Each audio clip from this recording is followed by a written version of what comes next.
नमस्कार साथियों, मैं हूं जोगिंदर सिंह और आप देख रहे हैं चंडीगढ़ कॉरिडोर।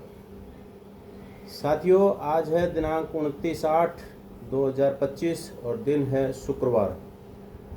और आज हम बात करेंगे, देश में हॉट टॉपिक तो आजकल राहुल गांधी जी ही हैं, तो हम उन्हीं से स्टार्ट करते हैं क्योंकि कंटिन्यूटी उसी वो बनी हुई है कई दिन से।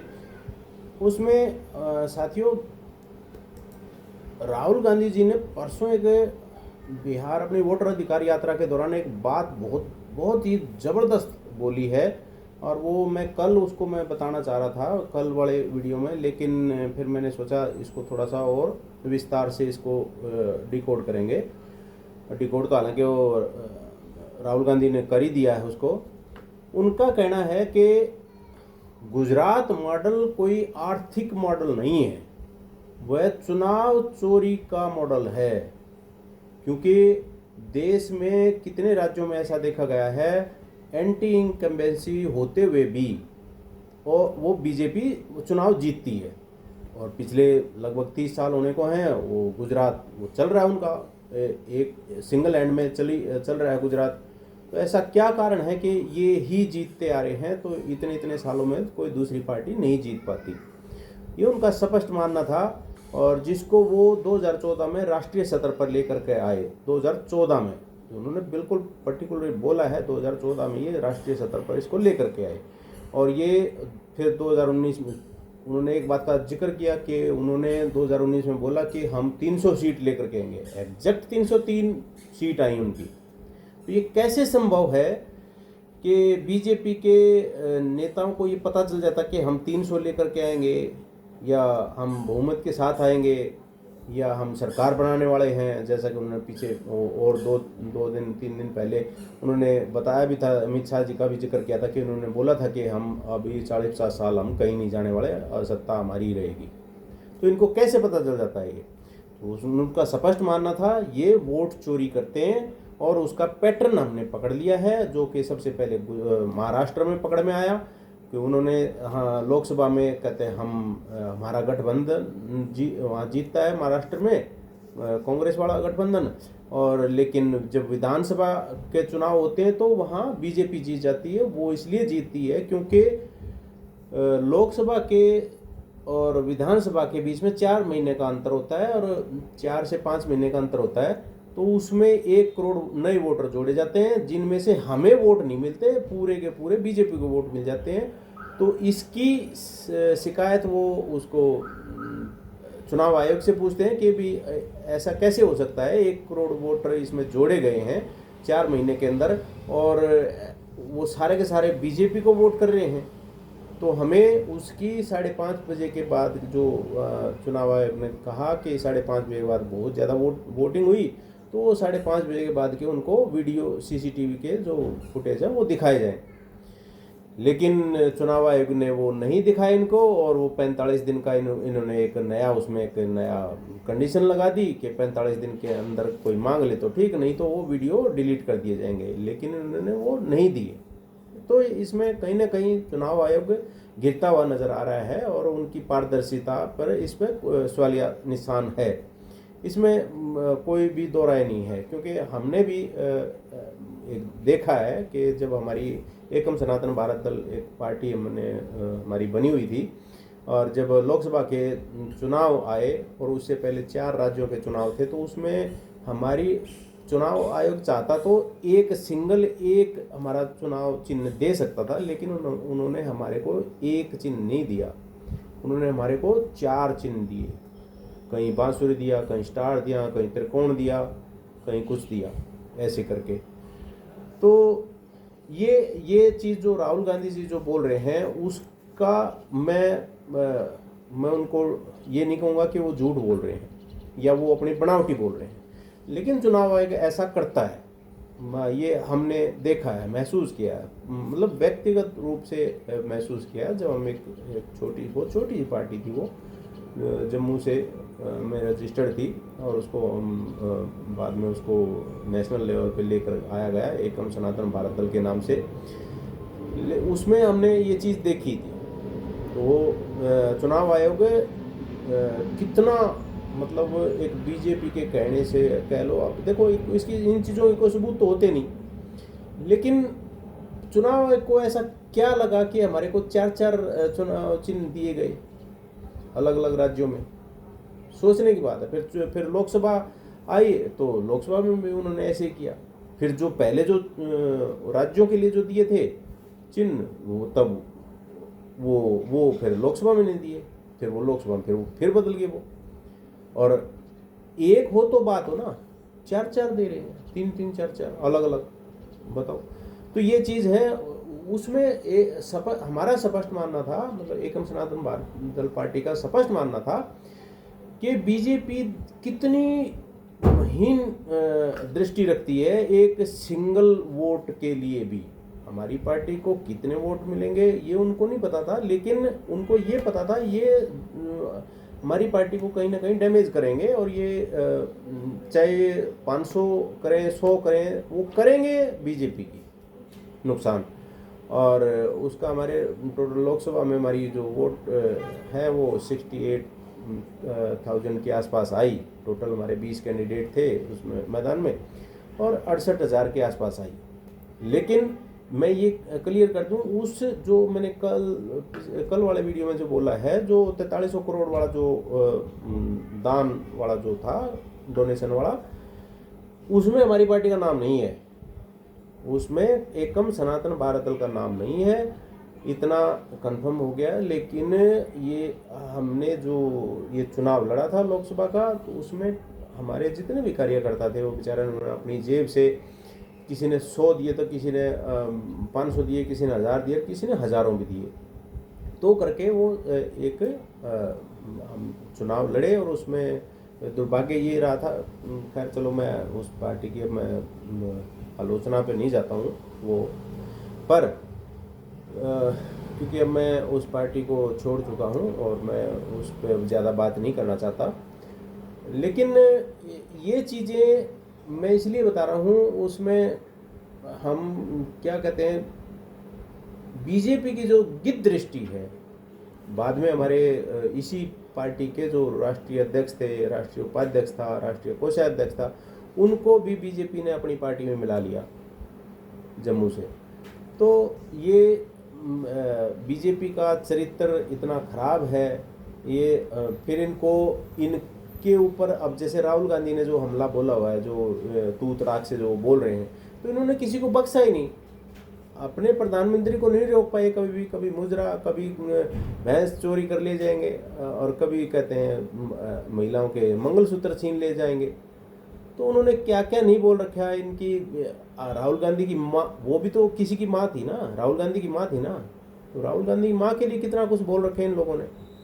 तो अपने गिरहबान में झांको भाई पहले, तब तो आप दूसरे को कहते ऐसे लगोगे। तुमने कसर छोड़ रखी क्या, इतना कुछ बोल रखा है उनको, वो तो जैसा तुमने बोया हो वैसा काटोगे आज। ये तो चीज़ हो गई अलग। लेकिन अब ये जो राहुल गांधी ने जो प्रश्न उठाया था कि इन्होंने ये गुजरात मॉडल वाला, और ये मेरे को लगता है बिल्कुल सटीक है। गुजरात मॉडल चुनाव चोर का मॉडल है। ऐसा कैसे संभव है कि कोई 30 साल से कोई एक ही पार्टी वहाँ राज कर रही है और कोई दूसरा वहाँ पनप नहीं पाता। और अब इसी चीज़ को ऐसा सुनने में आ रहा है, अब ये मीडिया में चल रहा है, ये इसी चीज़ को वाराणसी में लेकर के जा रहे हैं ये कांग्रेस। और वाराणसी लोकसभा से में 2024 लोकसभा का जो इलेक्शन था, उसमें मोदी जी को 6 लाख से ज़्यादा वोट मिले हैं पिछले चुनाव से। तो उनकी जीत का अंतर 1.5 लाख बताया जा रहा है अजीत राय से। अजीत राय जी को 4,60,000 मिले हैं और इनको 6 लाख से ज़्यादा मिले हैं। तो वहाँ भी कुछ ऐसा ही बताया जा रहा है कि वहाँ की कुछ 5 विधानसभा हैं, जिनमें से Rohania, Varanasi north, Varanasi south, Varanasi cantonment और सेवापुरी, इन 5 में से 2 ऐसी विधानसभा हैं जिन्होंने मोदी जी को जिताया है। अदरवाइज बाकी की में इनकी हालत पतली थी।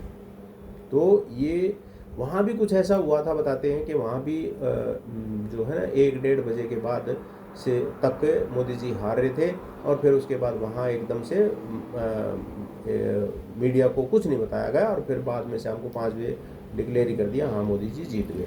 ऐसा कुछ ये सोशल मीडिया पर ये चीज़ें फैल रही हैं। और अब क्योंकि बीजेपी को ये लगता है कि राहुल गांधी प्रधानमंत्री को तू तड़ाक से कैसे बात कर सकते हैं। भाई ये तो आपने बोया हुआ है, अब उसको काटने का समय है, वो आपके ऊपर अब वापस आ रहा है। तो इनकी मनोदशा बताता हूँ, जो बीजेपी ने जो पैटर्न दिया देश को कि इनकी सरकार की आलोचना या सरकार या प्रधानमंत्री की आलोचना या कुछ इस तरह की कोई बात होंगी तो ये एफआईआर बहुत जल्दी करने भागते हैं आजकल। जैसे अभी बिहार में तेजस्वी यादव के खिलाफ जब उसने ये कहा भाई ये जुमलेबाज हैं, उनके खिलाफ जो है ना 3 राज्यों में, अलग अलग राज्यों में वो एफआईआर हुई है, महाराष्ट्र, उत्तर प्रदेश और दिल्ली में बता रहे हैं। तो तेजस्वी यादव ने तो खुल के बोल दिया है, करो भाई जितनी कर सकते हो आप एफआईआर, अगर तुम्हारी राजनीति इसी से चलती है और तुम सोचते हो मैं डर जाऊंगा, तो उसने और आगे से आगे बढ़ करके और बहुत कुछ उन्होंने बोल दिया, जिनको मैं उन शब्दों को मैं दोहराना नहीं चाहता। वो बोला उन्होंने, ये होता है। मैं इस चीज़ को हमेशा, ये अपनी पार्टी में एक हमारे साथी थे राजेश शर्मा जी, तो उनके साथ मैं हमेशा डिस्कस करता था। तो उनको मैं ये कहता था कि शर्मा जी ये जो बीजेपी है, बीजेपी की हालत ऐसी है, ये लोग 303 सीट लेकर भी इतने ड्रेव रहते हैं, ये इसका कारण कुछ समझ में आता है। तो हम इस चीज़ पे जब हम चर्चा करते थे तो एक ही बात पे ये निष्कर्ष आता था, कहते ये आज भी जो है ना कांग्रेस से डरते हैं और नाम हिंदुओं का लगाते हैं, हिंदू तुम्हारा कांग्रेस आ जाएगी तो ये कर देंगे। तो ये डर फैला करके हिंदुओं से वोट लेते हैं और जितना हिंदू डरेगा उतना ज़्यादा वोट बीजेपी को करेगा हिंदू। और इनका ये स्टिक पैटर्न था। लेकिन जो चीज़ हम बार बार इनके बीजेपी के लोग भी हमारे को मिलते थे तो हम उनसे भी ये बात डिस्कस, भाई तुम ये डरना छोड़ दो, तुम ये जो डराने की जो तुमने नीति अपना रखी है ये तुम्हें खा जाएगी एक दिन, और एक दिन ऐसा ही डर दिखा करके तुम कांग्रेस को जिंदा कर जाओगे। तो वो बिदक जाते थे। ये बीजेपी के अंधभक्तों में एक खास बात होती थी, वो बिदकते बहुत जल्दी थे और उनके उस बिदकड़े में आज तो उनके बिदकने का जो कारण था, वो उनको ये घमंड रहता था कहीं ना कहीं कि हम इसमें हमारे तो हाथ में तुरुप का इक्का है, मोदी जी हैं, वो तो सदा सदा के लिए रहेंगे इनके पास। तो वो उनको ये लगता था ये कभी हार ही नहीं सकते, क्योंकि वो बोलते भी थे भाई हम तो 40 साल कहीं जाने वाले हैं, 2047 में हम ये करेंगे वो करेंगे। तो मैं अक्सर बोलता था ये 2047 की बीमारी का इलाज एक दिन जरूर होके रहेगा। और वो इन्होंने अपना, राहुल गांधी जी ने उस इलाज को ढूंढ लिया। ये वोट चोर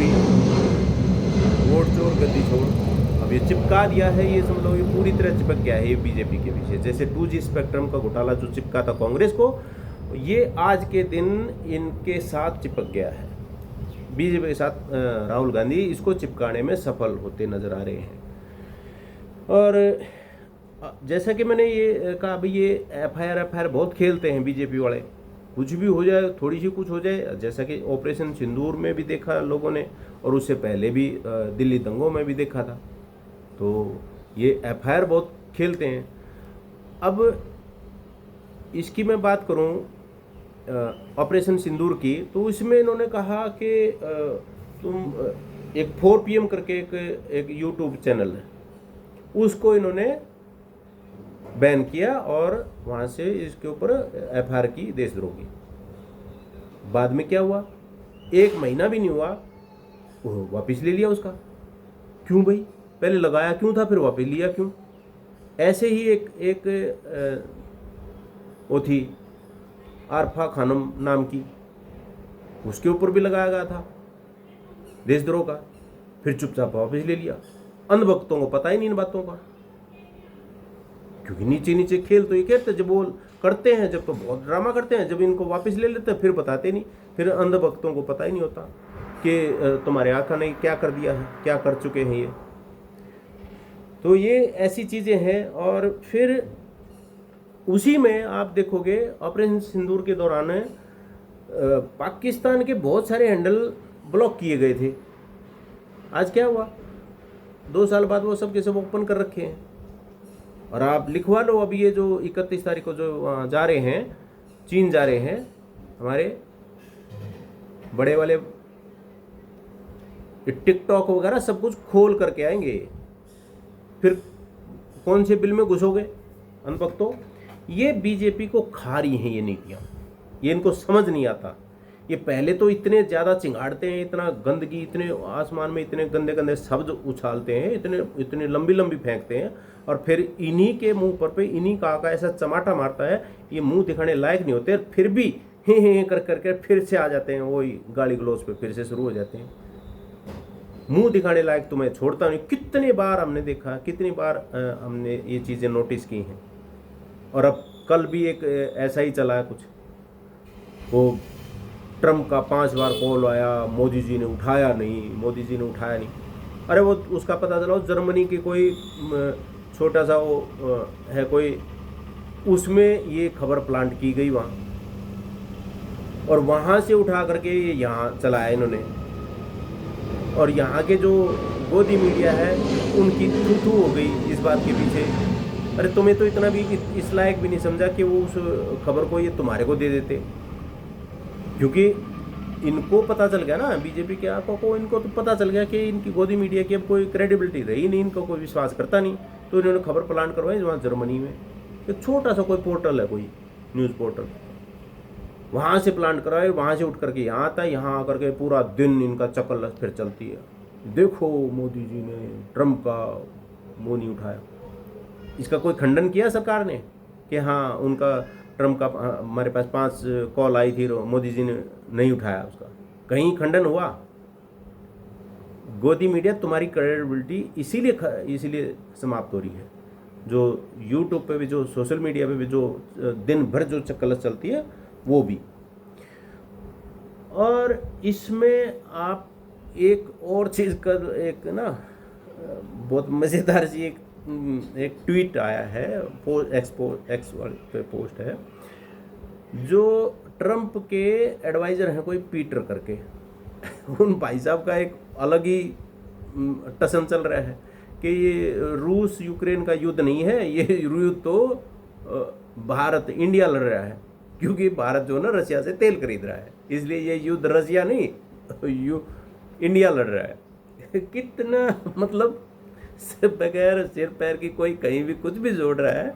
अब इनको पता नहीं इंडिया के अंदर क्या, भारत के अंदर क्या, इनको अमेरिकन को क्या मिल रहा है, गाए बगाए घूम फिर करके चलो इंडिया।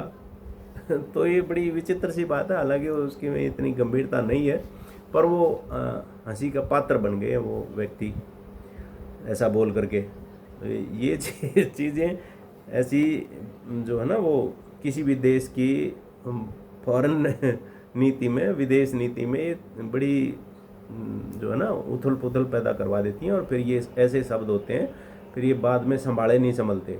अब अमेरिका ने पूरी तरह खो दिया है एक तरह से, लेकिन एक भारत को पूरी तरह खो दिया उन्होंने अमेरिका के हिसाब से देखा जाए, लेकिन हमारे वाले के हिसाब से देखा जाए तो ये अभी भी $83,000 का कुछ वहाँ से अमेरिका से कुछ सामान, फौजी सामान, हमारा आर्मी का सामान कुछ ऐसा खरीद रहे हैं वहाँ से, अभी भी इतना कुछ होने के बाद भी वहाँ से खरीद रहे हैं। तो ये है पैटर्न बीजेपी का काम करने का। और उधर से जो राहुल गांधी जो अपने पूर्वजों का जो पैटर्न है वो सबके सामने रख रहे हैं। अब दूध का दूध और पानी का पानी बिल्कुल होता जा रहा है। बीजेपी की जो आज ये आसमान में थूकते हैं, कल इनके मुंह पर गिरता है, ये चीज़ें वो राहुल गांधी समझाने में कामयाब हो रहे हैं देश को। तो ये चीज़ें बीजेपी को खा जाएंगी, और ना अमित शाह के मुख से, ना मोदी जी के मुख से कुछ नहीं निकल रहा है इनके मुख से। अब ये वोट चोर के वाले उसमें राहुल गांधी इनको ऐसा लगता है कि ये खा जाएगा अभी, तो ये कितना इसी नारे में खा जाएगा। लेकिन मैं इस मामले में मैं एक चीज़ कहना चाहूँगा, जो राहुल गांधी जी, मान लो अगर इनको ये सफलता मिलती है, अगर ये सफलता मिल भी जाती है, बिहार से इनको शुरुआत हो जाती है और आगे चल कर के ये किसी तरह भारत की केंद्र की सत्ता जो है ना वो ये ले भी लें, लेकिन आपको क्या लगता है राहुल गांधी इस चीज़ को संभाल पाएंगे जो इनको समर्थन मिल रहा है हाल फिलहाल, या फिर ये दूसरे मोदी साबित होंगे?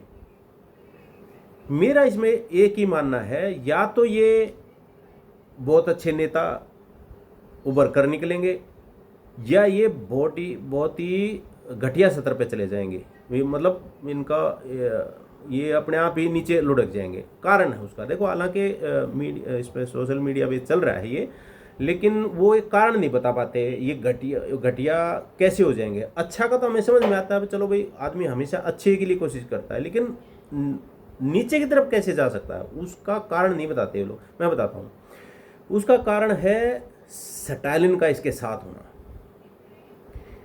ये वही स्टालिन है जिसका बेटा उदयनिधि स्टालिन,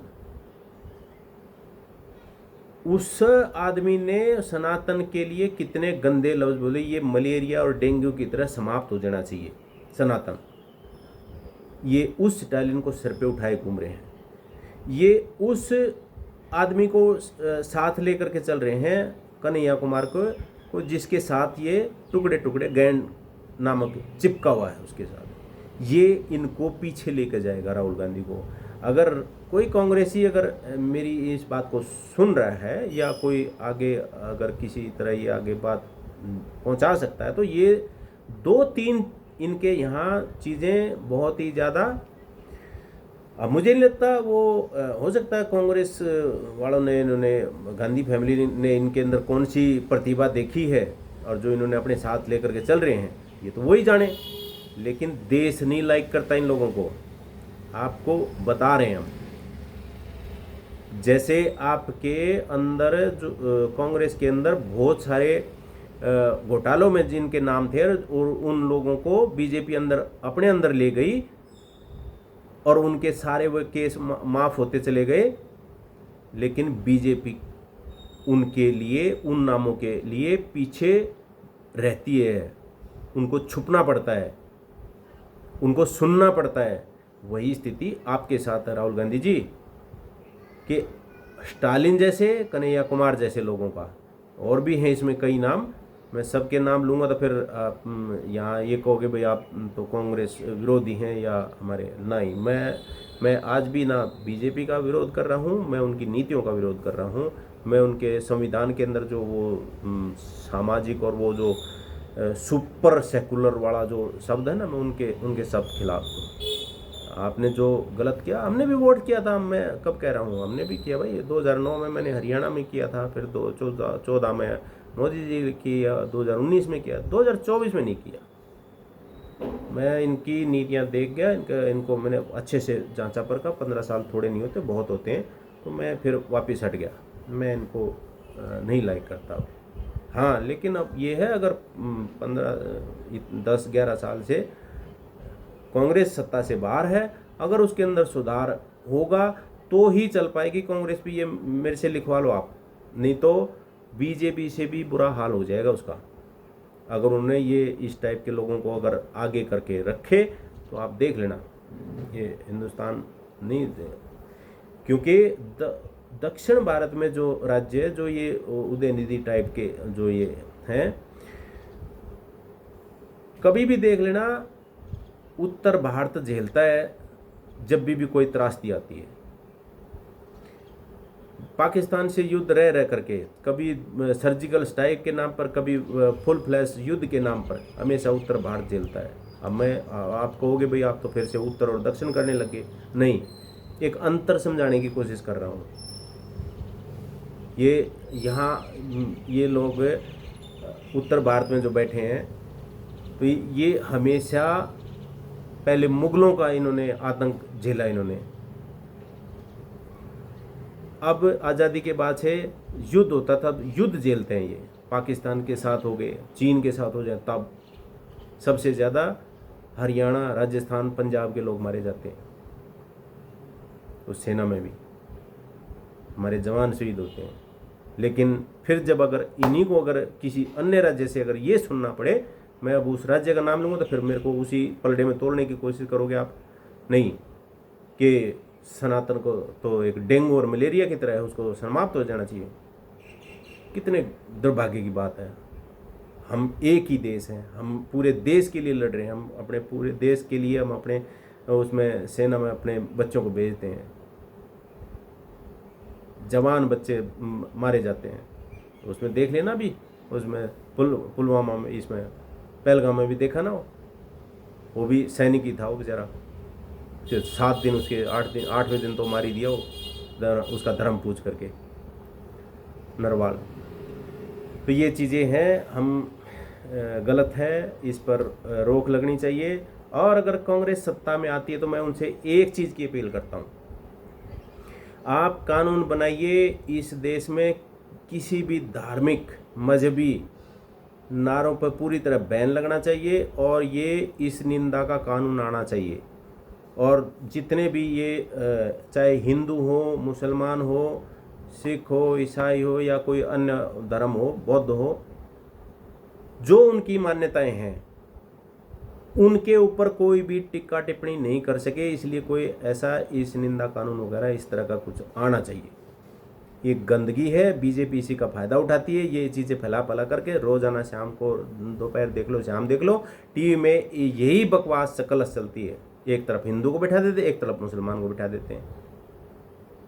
इसका वो खारी है। ये मैं कांग्रेस से अपील कर रहा हूँ, अगर आपको कभी सत्ता मिले तो इस चीज़ पर काम करना। आधी राजनीति खत्म हो जाएगी बीजेपी की इसी चीज़ से। खैर चलो, आज इतना ही है। बाकी कुछ और आगे मिलेगा तब हम आगे और बात करेंगे और लेकर के आएंगे। जब तक देखते रहिए मेरा आज के वीडियो में। हो सकता है आपको आवाज़ कम सुनाई दे, तो प्लीज़ कोई या तो ब्लूटूथ वगैरह लगा लीजिए या कुछ लगाए, क्योंकि आज मेरा ब्लूटूथ पता नहीं कहाँ गुम हो गया और मैं बगैर उसके ही मैं डायरेक्ट बात कर रहा हूँ। तो वो जो है ना, मेरी आवाज़ काफ़ी, उसकी क्वालिटी बहुत पुअर रहने वाली है और कम भी रहेगी। तो देखते रहिए चंडीगढ़ कॉरिडोर, और मैं आशा करता हूँ कोई नहीं छूटेगा यहाँ आने से। धन्यवाद।